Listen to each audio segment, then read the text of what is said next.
This is problem B of educational round 151.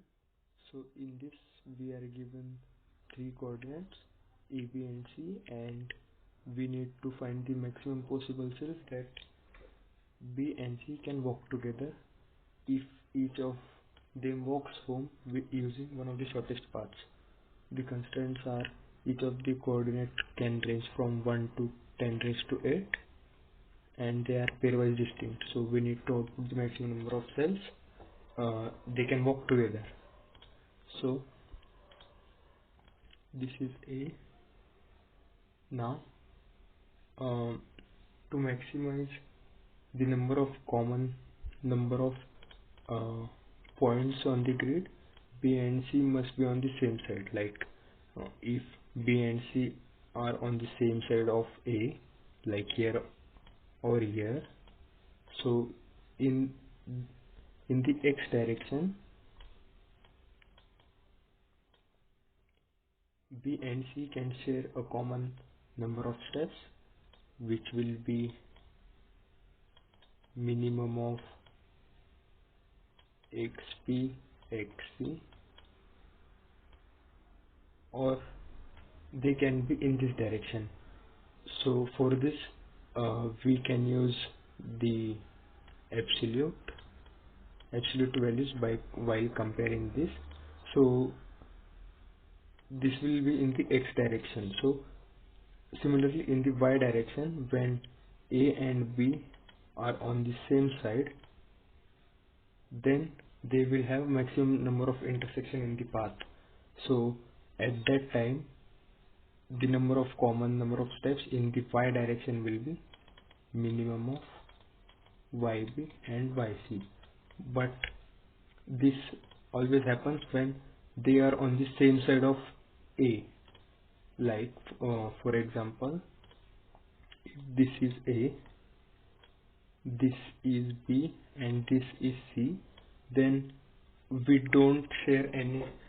As you can see, they are on the opposite sides of A,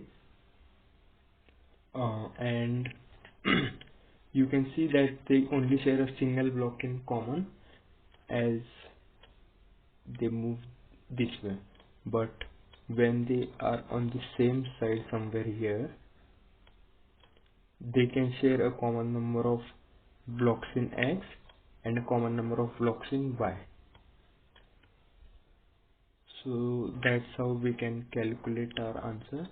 To check if B and C are on the same side of A, we can use XB is greater than or equal to XA and XC is greater than or equal to XA, or we can have XB is less than or equal to XA and XC is less than or equal to XA.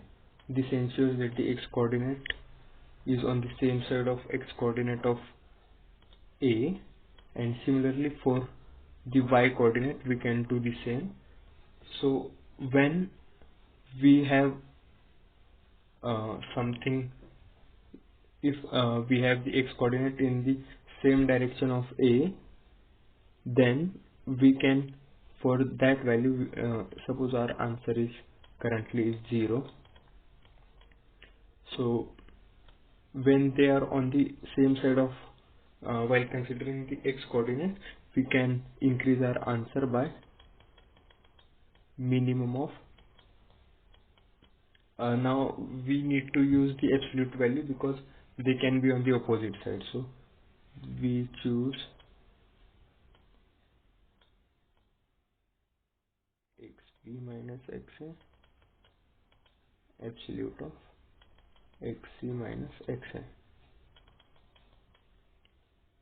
Similarly, if they are on the same side of coordinate y, then we can similarly increase the answer in the same way, just replacing x by y, and make sure to add 1 at last, because this this one represents the initial block when they were on the same grid point. So this will be our answer. For this,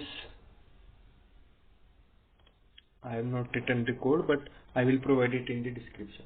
Thank you.